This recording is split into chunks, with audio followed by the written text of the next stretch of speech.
കുട്ടനക്കി family പോകുന്ന സമയത്ത് ശരിക്കും കാര്യമുണ്ട് വസൂട്ടനായിരുന്നു. പക്ഷെ കരഞ്ഞതേ ഈ രണ്ടുപേരായിരുന്നു. വസൂട്ടൻ നല്ല ചില്ലായിട്ട് നിൽക്കുന്നുണ്ട്. ഇവർ പോയി കുറച്ച് കഴിഞ്ഞാൽ തന്നെ നമ്മ ഒന്ന് പുറത്തിറങ്ങിയിട്ടാ. സത്യം പറഞ്ഞാൽ ആ നൈറ്റ് നമ്മുടെ ലാസ്റ്റ് ബറോഡ നൈറ്റാണ്. ഇനി ഞാൻ തിരിച്ച് ബറോഡയിലേക്ക് ഇല്ലാട്ടാ.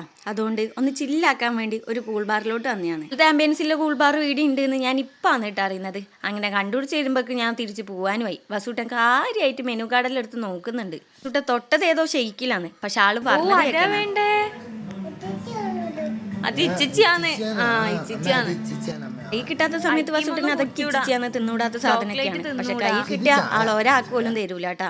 അങ്ങനെ ചില്ലാവാൻ വേണ്ടിയിട്ട് ഞാനൊരു ചിക്കു ഷേക്കും രജി ഒരു ഐസ്ഡ് കോഫിയും വാങ്ങിയിട്ടാ.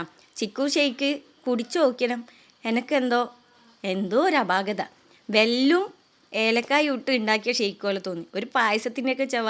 ചിക്കു ഷേക്ക് കുടിച്ച ഒരു ടേസ്റ്റേ കിട്ടിയില്ല. കണ്ടാ ഇച്ചിച്ചി എന്ന് പറഞ്ഞ ആളെന്നെ ഫസ്റ്റ് എടുത്ത് കുടിക്കുന്നത് കണ്ടാ. അത് പിന്നെ അങ്ങനെയാണ്.